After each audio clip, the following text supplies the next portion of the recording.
Hi everyone, this is Color by Alexis, and I'm here to color a page in the Enchanted Woodlands by Sin Ong with my Ohuhu 120 set that I purchased.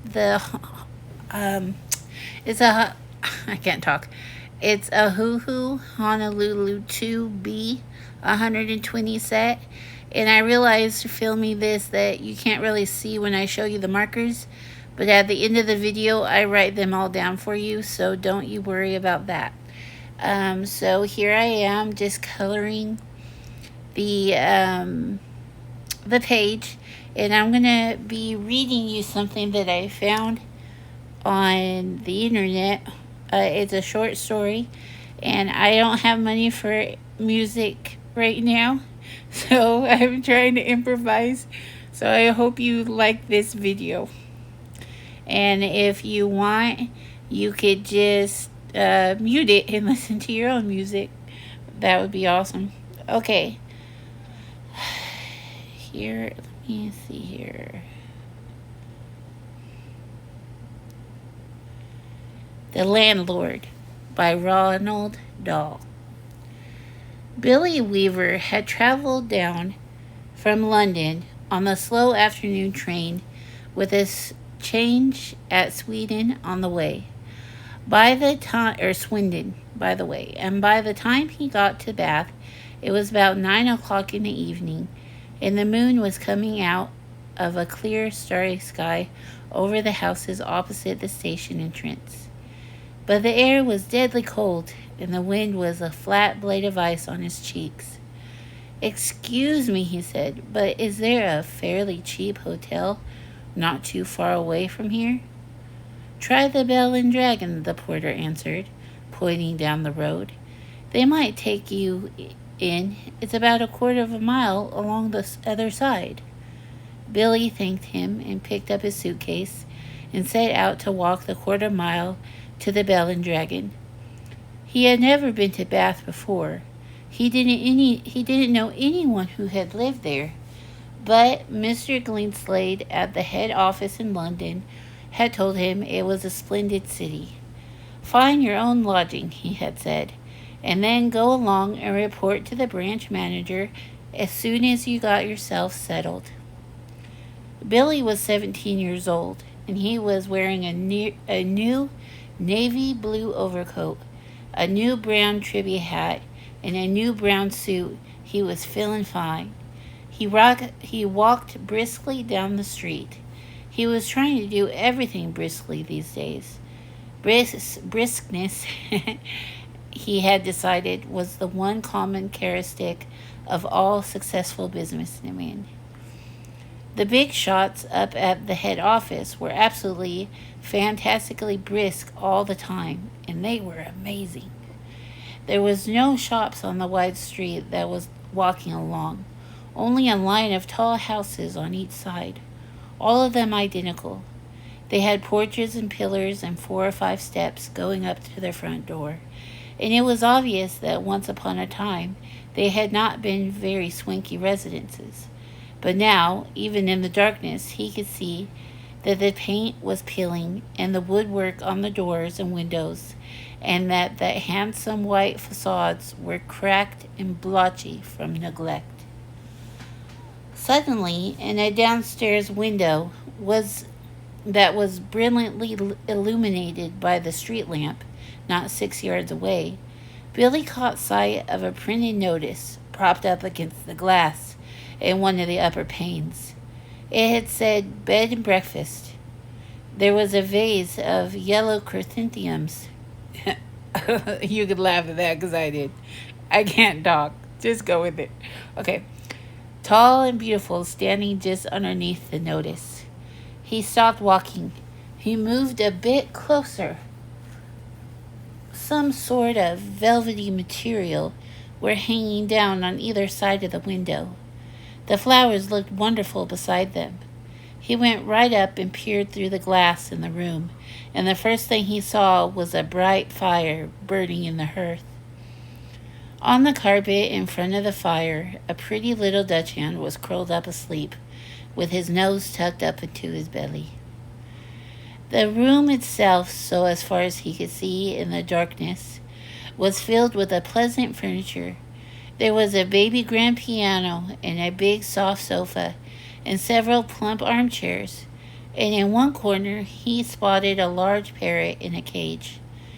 Animals were usually a good sign in a place like this, Billy told himself, and all in all, it looked to him as though it would be a pretty decent place to stay. Certainly, it would be more comfortable than the Bell and Dragon. On the other hand, a pub would be more, I'm just going to say better, I don't know what that word is, than a boarding house. There would be beer and drafts in the evening and lots of people to talk to. And it would probably be a good bit cheaper, too. He had stayed a couple of nights in a pub once before, and he had liked it. He had never stayed in a boarding house, though, and to be perfectly honest, he was a tiny bit frightened of them. The name itself conjured up images of watery cabbage, raspiest landladies, and a powerful smell of kippers in the living room. After thinking about this in the cold for 2 or 3 minutes, Billy decided that he would walk on and take a look at the Bell and Dragon before making up his mind. He turned to go, and now a queer thing happened to him. He was in the act of stepping back and turning away from the window when all at once his eye was caught and held in the most peculiar manner by a small voice that was there. Bed and breakfast, it said. Bed and breakfast, bed and breakfast. Each word was like a large black eye staring at him through the glass, holding him, compelling him, forcing him to stay where he was and not to walk away from the house. And the next thing he knew, he was actually moving across from the window to the front of the door oh my goodness, to the front door! Okay, I lost my place. Okay. He pressed the bell, and far away in the back room, he heard it ringing. Then at once, it must have been at once because he hadn't even had time to take his finger from the doorbell. The door swung open, and the woman was standing there. Normally, you ring the doorbell, and you have at least a half a minute wait before the door opens. But this dame was like a jack-in-the-box. He pressed the bell, and out she popped. It made him jump. She was about 45 or 50 years old, and the moment she saw him, she gave him a warm, welcoming smile. Please come in, she said pleasantly. She stepped aside, holding the door wide open, and Billy found himself automatically starting forward into the house. The compulsion, or more accurately, the desire to follow after her into the house, was extraordinarily strong. I saw the notice in the window, he said, holding himself back. Yes, I know. I was wondering about the room. It's already for you, my dear, she said, and she had a pink face and a very gentle blue eyes. I was on my way to the Bell and Dragon, Billy told her, but the notice in your window just happened to catch my eye.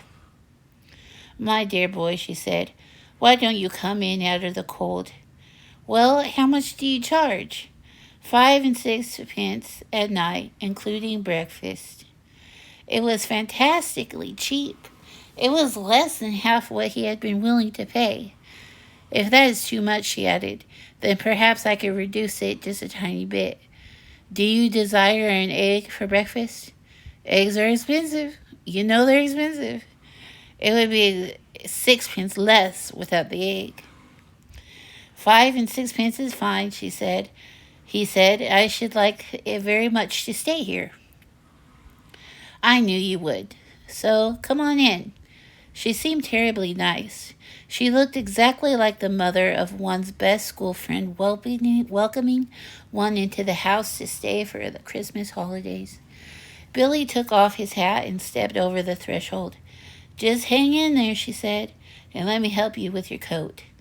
There was no other hats or coats in the hall, and there was no umbrellas, no walking sticks, nothing.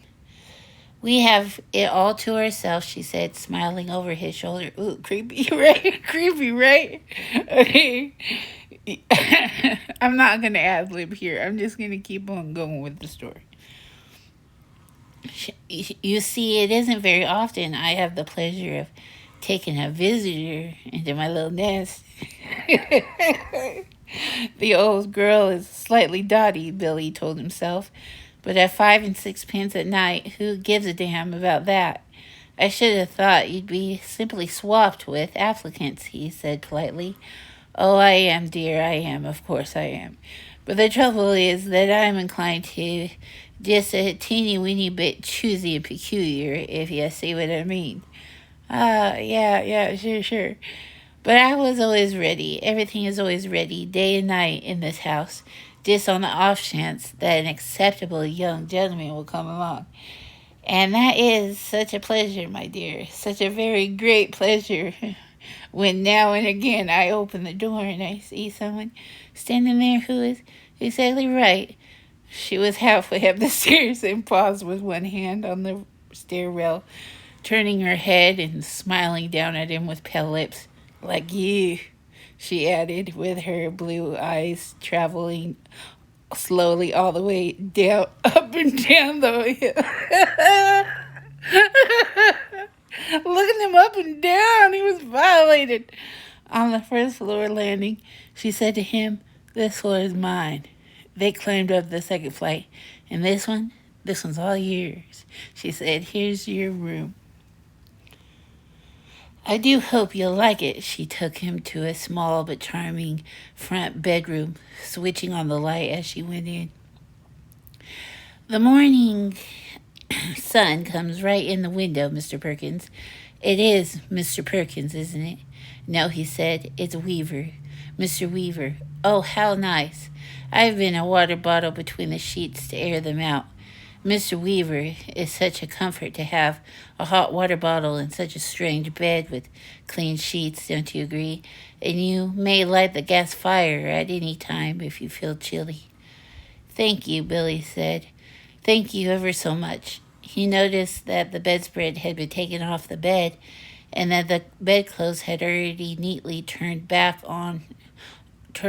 on one side. Okay, the bed was already made up.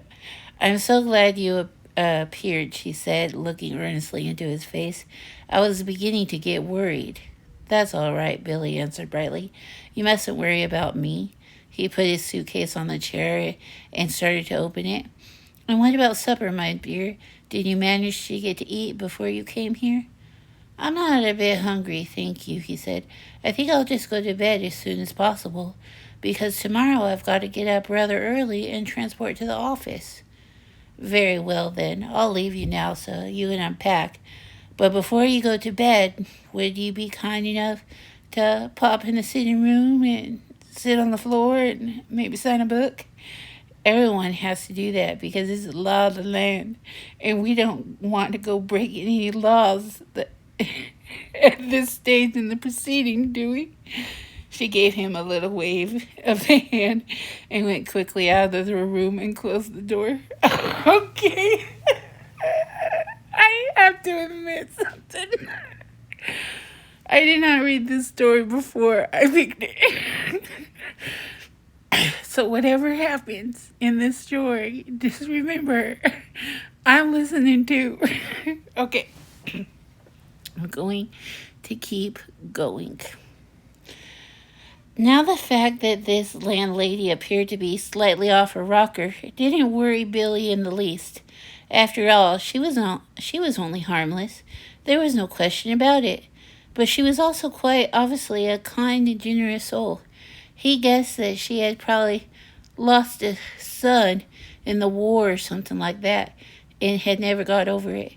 So a few minutes later, after unpacking his suitcase and washing his hands, he trotted downstairs to the ground floor and entered the living room.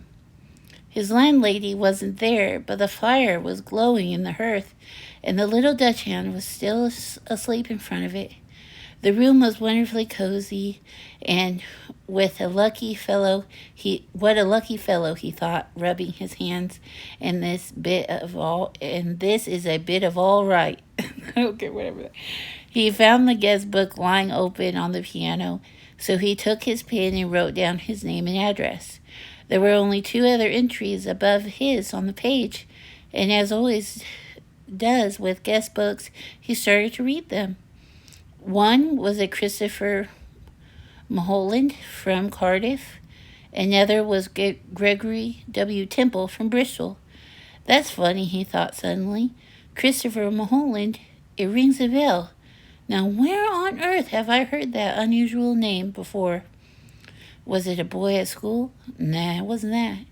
Was it one of his sister's numerous young suitors, perhaps a friend of his father's? No, it wasn't any of those. He glanced down again at the book. Christopher Mulholland, 203 Cathedral Road, Cardiff. Gregory W. Temple, 27 Sycamore Drive, Bristol. As a matter of fact, now that he came to think of it, he wasn't at all sure that the second name didn't have as much of a familiar ring to it as the first.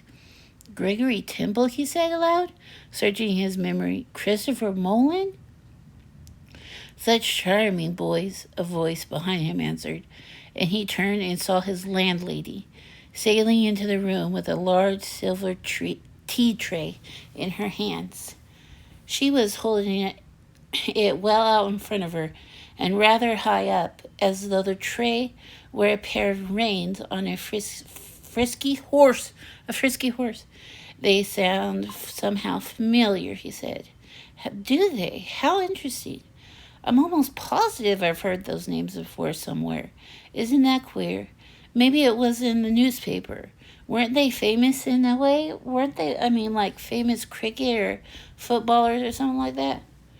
Famous, she said, getting the tea tray down on the low table in front of the sofa. Oh, no. I don't think they were famous, but they were extraordinarily handsome. Both of them, I could promise you that. They were tall and young and handsome, and my, just like you. Once more, Billy glanced down at the book. Look here, he said, noticing the date. This last entry is over 2 years old.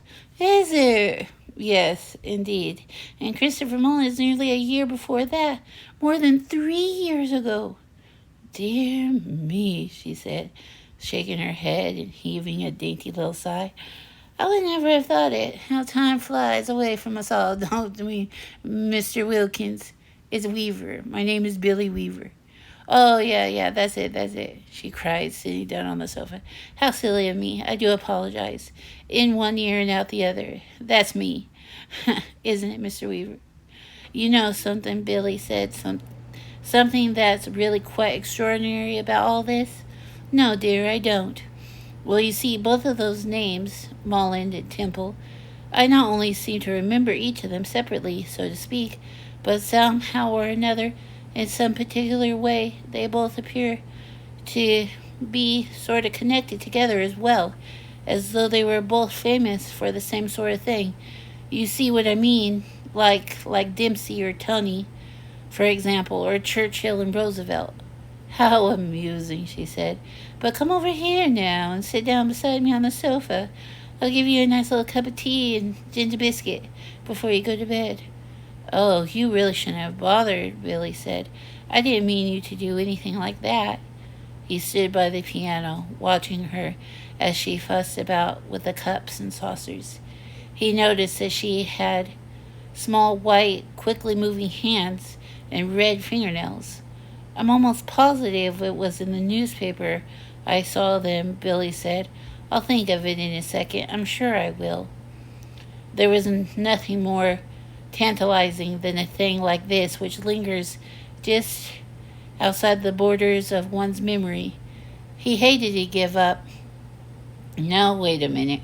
Wait just a minute. Holland, Christopher Holland. Wasn't that the name of Eton schoolboy who was on a walking tour through the West Country? And then all of a sudden, would you like milk and sugar? Would you like milk and sugar? Yes, please. And then all of a sudden, Edney schoolboy, she said, oh, no, my dear. That can't be possibly right. Oh, God, I got scared. But okay, we have to take a break. Okay, where were we now that I was rudely interrupted by the dogs? Okay, so, would you like milk and sugar? I'm trying to not get him to talk, I suspect. Yes, please. And then all of a sudden, Eton schoolboy, she said. Oh, no, my dear, that can't possibly be right, because my Mr. Mullen was certainly not an Eton schoolboy. He came to me, and he was for Cambridge undergraduate. Undergraduate. Come over here now and sit next to me and warm yourself in the front of the lovely fire. Come on, your tea's all ready for you. She patted the empty place beside her on the sofa, and she sat there smiling at Billy and waiting for him to come over. He crossed the room slowly and sat down at the edge of the sofa, and she placed his teacup on the table in front of him. There we are, she said. How nice and cozy, isn't it? Billy started sipping his tea. She did the same. For half a minute or so, neither of them spoke, but Billy knew that she was looking at him. Her body was half turned towards him, and he could feel her eyes resting on his face, watching him over the rim of her teacup. And now again he caught a whiff of a peculiar smell, and that seemed to emanate directly from her person. It was not in the least unpleasant, and it reminded him, he was quite sure it reminded him of pickled walnuts or new leather, or was it corridors of a hospital? Mr. Mullen was a great one with his tea. She said at length, Never in my life have I seen anyone drink as much tea as that man. I suppose he left fairly recently, Billy said. He was still puzzling his head about the two names. He was positive now that he had seen them in the newspaper in the headlines. Left, she said, arching her brow. But, my dear boy, he never left. He's still here. Mr. Temple is here also. They're on the third floor, both of them together. Billy set down his cup slowly on the table and stared at the landlady. She smiled back at him, and then she put one of her white hands and patted him comfortably on the knee. How old are you, my dear? She says. 17? 17, she cried. Oh, that is the perfect age. Mr. Mullen also is 17, but I think he has a little trifle shorter than you. In fact, I'm sure he was. His teeth weren't quite so white. You have beautiful teeth, Mr. Weaver. You know that? They're not as good as they look, Billy said. They've got simply masses of fillings in them at the back. Mr. Temple, of course, was a little older, she said, ignoring his remark. He was actually 28, and yet I never would have guessed it if he had never told me. Never in my whole life. There wasn't one blemish on his body. A what? Billy said. His skin was just like a baby. There was a pause, and Billy picked up his teacup and took another sip of his tea. Then he sat it down again gently in his saucer. He waited for her to say something else, but she seemed to have lapsed into another of her silences. He sat there staring straight ahead of him in the far corner of the room, biting his lower lip. That parrot, he said there at last. You know something? It had me completely fooled when I first saw it through the window from the street. I could have sworn it was alive. Alas, no longer. It most terribly clever the way it's been done, he said. It doesn't look in the least bit dead. Who did it? Oh, I did. You did? Of course, she said. You have met my little Basil as well? She nodded up towards the Dutch hound, curled up comfortably in the front of the fire. Billy looked at it, and suddenly he realized that the animal had in all this time been as silent and motionless as the parrot. He put it out a hand and touched it gently on the top of his back, and the back was hard and cold, and when he pushed the hair to one side with his fingers, he could see the skin underneath was grayish black and dry and perfectly preserved. Good God, he said. How absolutely fascinating. He turned away from the dog and stared with deep admiration at the little woman beside him on the sofa. It must be most awfully difficult to do a thing like that. Not in the least, she said. I stuff all my little pets myself when they pass away. Will you have another cup of tea? No, thank you, Billy said. The tea tasted faintly of bitter almonds, and he didn't much care for it.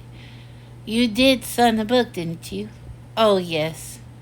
That's good, because later on, if I happen to forget what you were called, then I can always come down here and look it up.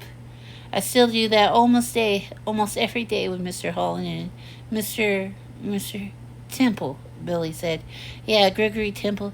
Excuse my asking, but haven't there been any other guests here except them in the last 2 or 3 years? Holding her teacup high in one hand, inclining her head slightly to the left, she looked up at him out of the corner of her eyes and gave him another gentle smile. No, dear, only you. All right, that was the end of the story. It was just a short story, and it was freaky, and it was crazy, and I hope you enjoyed it, because I enjoyed it. I enjoyed it a lot. Okay, so I haven't reached the end of the video, but I will still be coloring, and I will meet you back down when we look at the colors that I've used. Thank you for watching so very much. If you like me reading short stories, or if you couldn't understand me, or if they were too crazy, or what you like about them, please comment below. And if you like my videos and want to see more, please tell me that in the comments too. Please like and subscribe and share the video if you liked it to your other coloring friends. I love to color, and I'm trying to make more videos. I'm not very good at it, but thank you all for who have subscribed to me, and those who have watched. You mean a lot to me, because I really love doing this, and I really love making videos. Even if I'm not good at it, I'm hoping that I get better. But thank you for coming and watching me color, and I'll see you in the next one. Hi, I'm back again, and there's quite a little bit more. I can't talk today. Oh my goodness. There's quite a few more minutes of the video where I'm coloring. So I just looked up some questions, and I'm just going to talk because I find that better than the silence. But anyway, okay. So I just asked ChatGPT to give me some questions about myself, and that's what we're going to do. So they're coloring related, and not all coloring related, but some of them are. So what's my favorite color? My favorite color in this picture that I'm coloring right now is definitely the fluorescent orange. Now, I said that it was in the 120 set at the end of the video, but it is not. I bought that at Michael's because I don't know if y'all know or not, but at Michael's they sell open stock of Hoo markers, and also on their website they do too. And so I went to Michael's with my mom and my dad and my brother, and I got some new markers. I got the blues that you see here that I used here. I got 2 of each of those colors because I'm trying to finish this Sin Own book, and that's why I might make more videos on it, because I want to like color as much as I possibly can in this book, because it's like so fun and easy to color, and I love it. And so I bought the 4 blues at Michael Open Stock. And so going back to it, my favorite color of this picture is the fluorescent orange, because I love neon colors. And I have to admit though, like, I bought these 120 set of Hoo and they're better than all my other Hoo markers. Of course, because they're the Honolulu 2B, and yeah, that they're new or whatever. But the colors that I chose are so much brighter than the ones that, the ones that I've been using. So it looks like right now I'm done with the picture, and it came out beautiful, and I'm happy with it. And now we're going to swatch some of the colors that I used, and we will be talking about that for a few minutes before the video ends. So this right here is my favorite light blue of the Hoo sets. I just love this color blue, and it's the one that I go to for my light blue everything. So BO2. All right. So the next question is, how many coloring books do you think I own? Well, let's put that in the comment, and let's just say it's more than 200. So what number do you think it is? Anyway, what do you think my favorite snack is while coloring? Well, I don't like to eat chips when I'm coloring because the dust gets everywhere. Oh my god, hell no. I like hard candy, like hard caramels, and I really love fruity candy, like not Jolly Ranchers and Lifesavers. So those are my four blues right here that I'm telling you that I use on everything, and I think they're beautiful. And this green too is called glass green. Oh my goodness. I think it's the prettiest green in the whole set. So G36. You must use that one. Okay. So am I a morning person or a night person? Well, I'm kind of all of it. I just sleep whenever I want to sleep, and I get up whenever I want to get up, and I don't ever have a set time. I just color and play my games and be with my dogs and make sure everything is okay and stay calm. And so I wouldn't say I'm a morning person or a night person, even though I really do like mornings more if I had to pick. So what animal is my favorite? Well, I love dogs, small dogs like chihuahuas. Hi, Bug. You want to talk in the video? Hi. All right. So anyway, yes, I love little tiny dogs. They're my absolutely favorite animal in the whole entire world. If I could only use one marker color for a week, what would it be? And here we are, fluorescent orange. Look at that, how bright that is. FY01. Must get, if you're going for any open stock marker, that one was my favorite, and the light blue. Okay, so what game do you think I played the most? Well, I actually play Minecraft the most, and I was gonna make a Minecraft video, but I kind of play kind of boring. But I don't know, somebody might want to watch it, but I don't want the video to be all of, like, I feel like lots of kids are gonna watch it, and this video is not meant for kids. Disclaimer: this is an adult coloring video. All right, well, that's the end. Thank you all for watching once again, and I hope that you can color along with me one day. Thank you. Bye.